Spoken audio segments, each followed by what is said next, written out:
Olá, quarto ano. Tia Elane voltou com uma aula de história. Amo, amo. Essa aula de história vai dar continuidade a nosso capítulo 2, né? Onde a gente, no nosso último conteúdo, a gente falou da chegada dos portugueses às terras desconhecidas. Nós falamos das viagens, né? Como que eram nos navios, nas caravelas, né?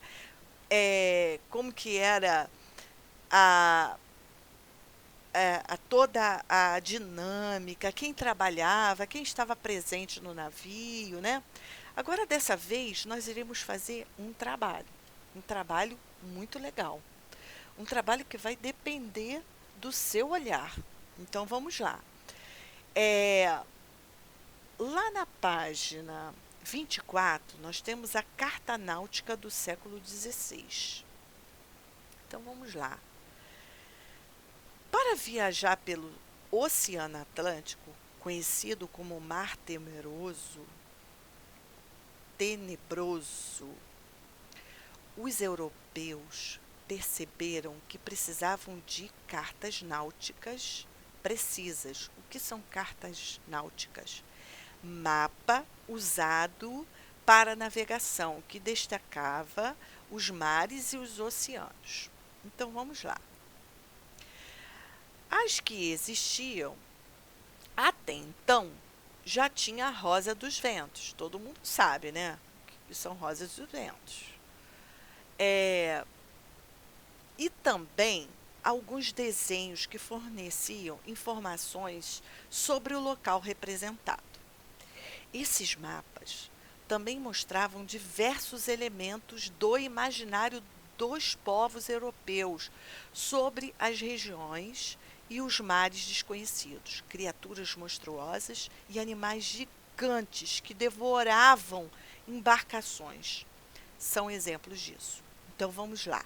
Se ele achava que o mar era tenebroso, porque eles não conheciam muito bem, então eles criavam monstros enormes, porque aquele oceano ainda era um pouco desconhecido, né?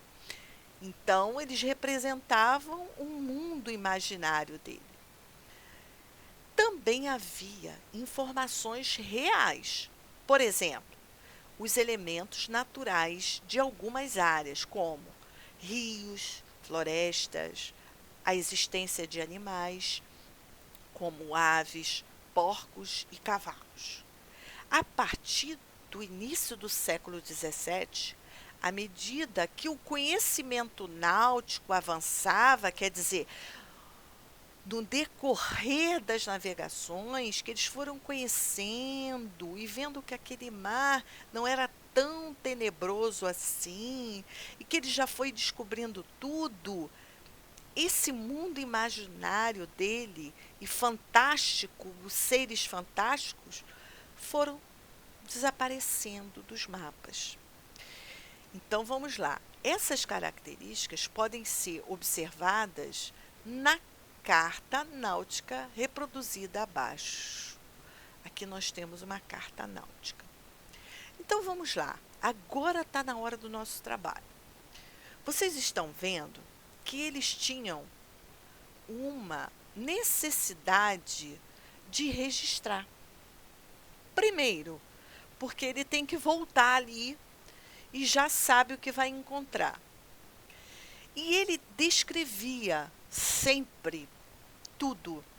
Vocês lembram que eu falei que dentro do navio tinha um médico, tinha um escrivão? O escrivão, ele relatava, escrevia, descrevia tudo que via, né? Então vamos lá.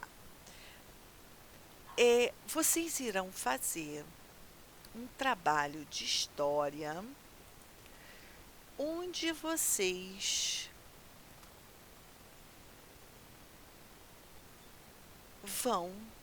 irão relatar para mim alguma coisa. Só que primeiro eu vou ler uma coisa para vocês aqui. A carta de Pero Vaz de Caminha. quando ele chega, que vem Pero Vaz de Caminha, que vem para descobrir a nossa terra, o que esse escrivão Pero Vaz de Caminha escreve das terras brasileiras? O que será? Vocês já ficaram curiosos? Então, eu achei isso uma curiosidade muito interessante, porque a gente vai olhar, a gente vai ver no olhar de Pero Vaz de Caminha como que era nossas terras, que hoje já não é mais assim, passou por transformações. Hoje, se formos relatar o mesmo local, vai ser totalmente diferente. Mas como seria quando os portugueses chegaram aqui? Eu acho que desperta uma curiosidade. Acho que em todo mundo, né? Então vamos lá. A carta de Pero Vaz de Caminha é o documento no qual Pero Vaz de Caminha registrou as suas impressões sobre a terra, que posteriormente viria a ser chamada de Brasil.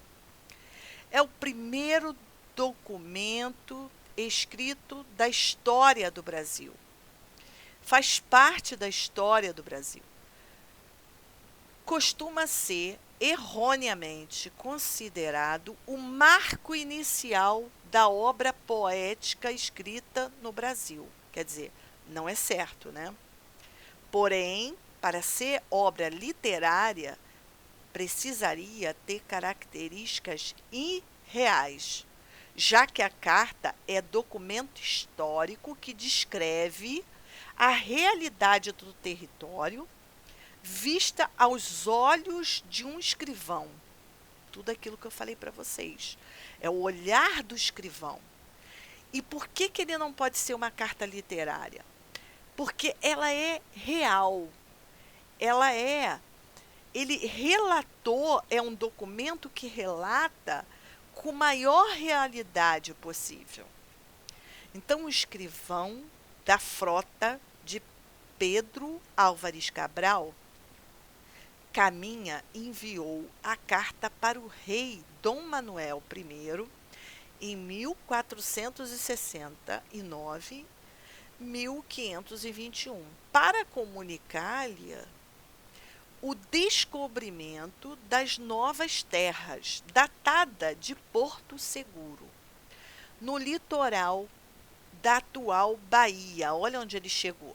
Atual Bahia, de acordo com Francisco Adolfo de Vanhagen, no dia 1º de maio de 1500. Foi levada a Portugal por Gaspar de Lemos, comandante do navio de mantimentos da frota. Quem seria esse nosso amigo aqui? Ele seria o historiador, que mais tarde vai escrever, vai pegar esse documento e vai dar continuidade à história do Brasil. Entenderam? A carta conservou-se imediata por mais de 2 séculos no Arquivo Nacional da Torre do Tombo, em Lisboa. Foi descoberta em 1773 por José de Seabra da Silva e publicada pelo historiador Manuel Aires de Casal na sua Corografia Brasílica, em 1817. Em 2005, este documento foi escrito no programa Memória do Mundo da Organização das Nações Unidas para a Educação, a Ciência e a Cultura, UNESCO. Esse documento é um documento muito importante para a identidade do nosso Brasil, né? Porque ela faz parte da nossa história, da formação da nossa história. Então vamos lá. Conteúdo da carta de Pero Vaz de Caminha. A carta é um exemplo do deslumbramento do europeu diante do novo mundo. Por que novo mundo? Porque era uma terra que estava sendo descoberta. Então, era novo mundo para eles. Contudo, apresenta informações equivocadas. Em princípio, Caminha pedia desculpas pela carta, a qual considerava inferior. O escrevente documenta os traços de terra e o momento de vista da terra, quando se avistou o Monte Pascoal. Aqui deu-se o nome de Ilha de Vera Cruz. Por que ele fala que ela aqui, nesse momento aqui, ele fala que pode conter informações equivocadas. Por quê? Porque ele ainda estava descobrindo, né, as coisas. Então, de início, o olhar que ele de início, de primeira, ele estava relatando, mas depois ele podia descobrir outras coisas que desse que fosse de encontro a tudo aquilo que ele estava falando, ou não, né? Então vamos lá, os portugueses seguem até a praia, onde acontece o primeiro contato com os índios. Quando os portugueses praticam o primeiro escambo. O que é escambo? Escambo é troca. Lembra que eu falei que a relação dos portugueses era harmoniosa no primeiro contato? Tanto é que houve troca. Se houve troca, houve o quê? Houve uma relação amigável com os índios brasileiros. Menciona-se também o pau-brasil e é narrada a primeira missa na nova terra. Vocês acham que se o índio não quisesse, ele conseguiria os portugueses obrigarem os índios a pegarem o pau-brasil, trocarem com eles, trocaram, e ainda realizar a missa em terras brasileiras? Não, não teria como. Por isso que essa relação de primeiro contato foi harmoniosa, né? Então vamos lá, vamos ver esta carta, a carta de Pero Vaz de Caminha. Ali veriéis galantes, pintados de preto e vermelho. Quem seriam? E quartejados, assim pelos corpos como pelas pernas, que, certo, assim pareciam bem.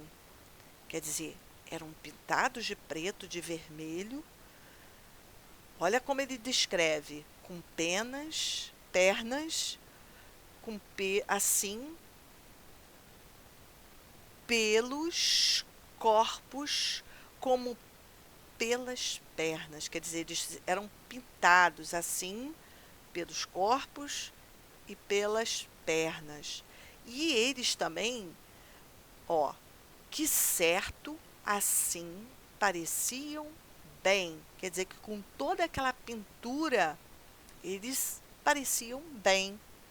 E eles não estavam trajando uma roupa, né? Igual os europeus. Olha, por que ele descreve isso?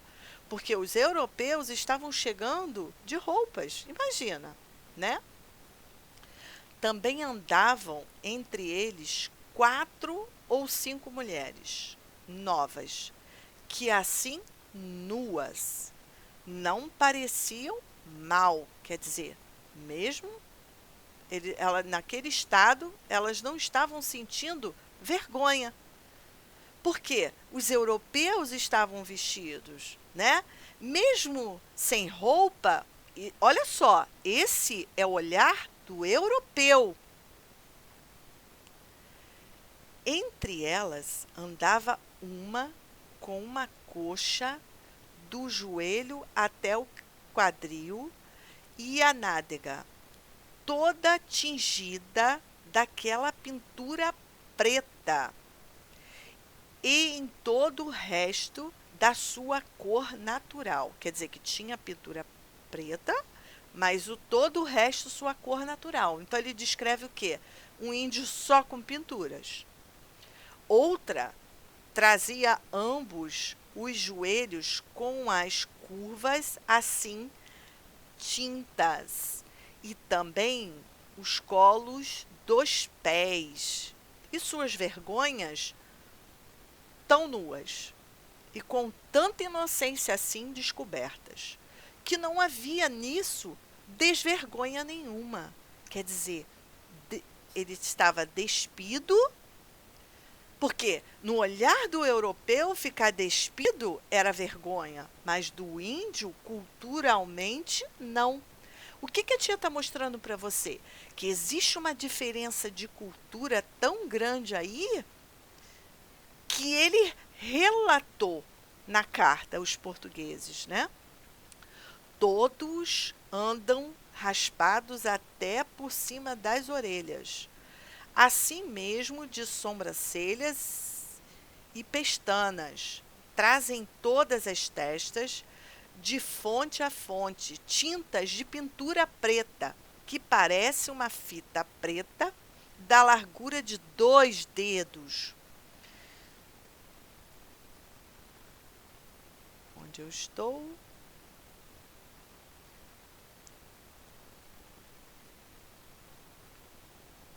Aqui. Mostraram-lhes um papagaio.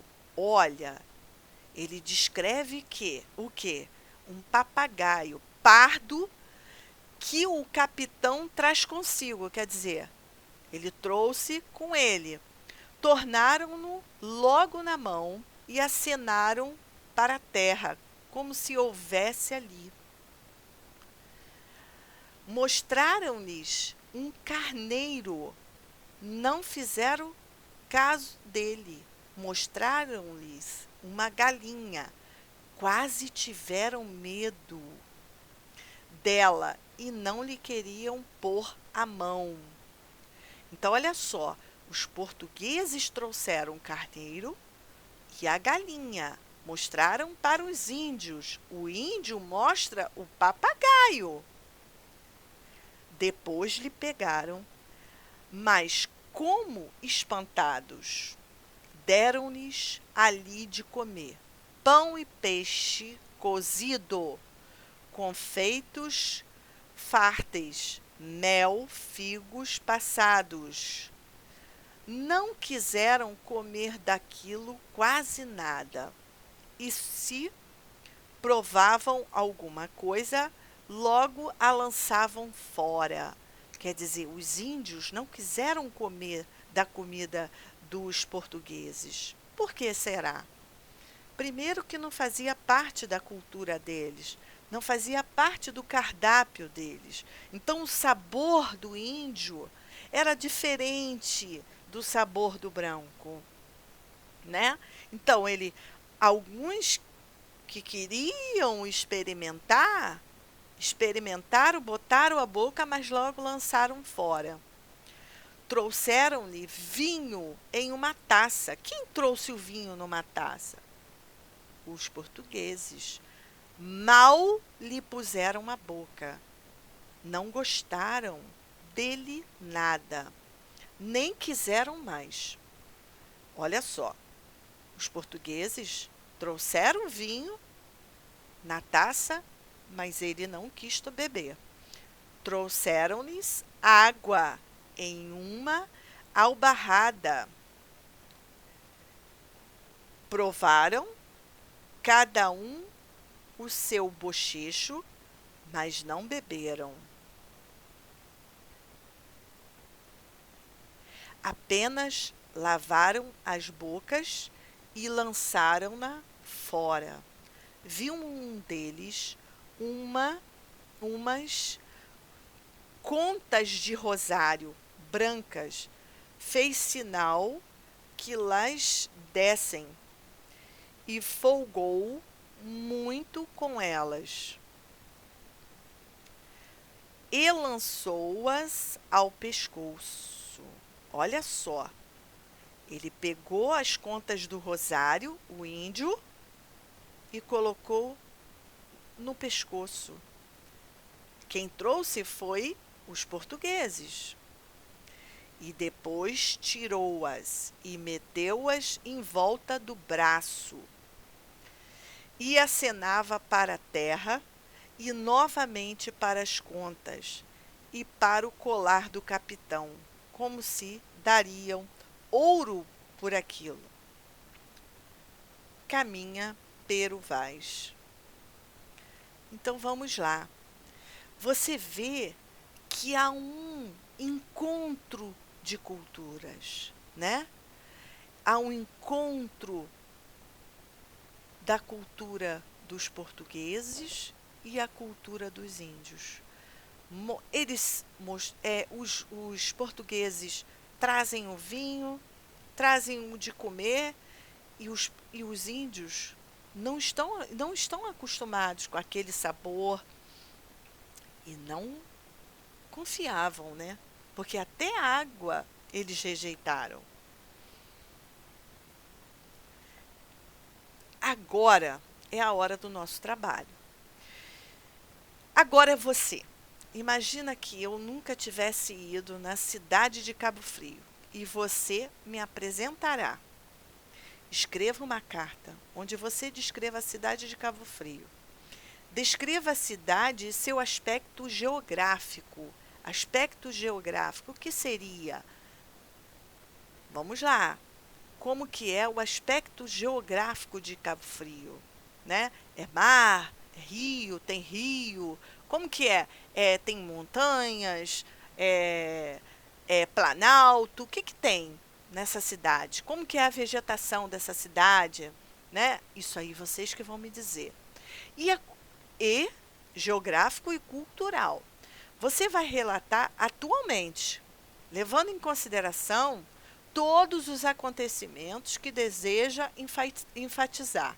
Então vamos lá, a gente está em plena quarentena. Como que a nossa cidade está? Tia, posso relatar? Pode. Como que você vê essa cidade? Então você me descreve como é essa cidade. Imagina, agora não se esqueça de que eu vou conhecer a cidade de Cabo Frio pelo seu olhar descritivo. Então, você que vai me dizer se eu vou nessa cidade, se vale a pena eu conhecer essa cidade. Você vê que a gente trabalha com relatos e documentos, né? A história tem documentos que relatam e que fazem parte da nossa história, que relata a identidade da nossa história. Então, nós iremos fazer um trabalho. Vocês podem abrir o Word, fazer no próprio Word, né? Escrever aqui mesmo e depois mandar para mim por e-mail. Eu vou amar receber esse trabalho. Eu vou ler um por um e depois eu vou dizer para vocês se eu vou nessa cidade linda e maravilhosa que vocês vão descrever para mim, tá? Eu acredito que eu vou, com certeza, vocês vão me fazer, cada um vai me fazer ir nessa cidade. Então, eu espero que vocês gostem do trabalho, porque eu amei bolar esse trabalho para vocês. Esse trabalho vai valer 1,5 ponto em história. E eu acredito que vocês sabem muito de Cabo Frio para relatar isso para gente, tá? Beijinhos. A tia está sempre pensando em vocês, procurando fazer aulas divertidas. Não fiquem nervosos, porque as coisas estão acontecendo desse jeito. Daqui a pouco a gente vai voltar. E não fique nervoso com os nossos trabalhos, porque eu tenho certeza que você vai tirar de letra. Tá bom? Beijinhos. Amo vocês e estou morrendo de saudade. Sempre.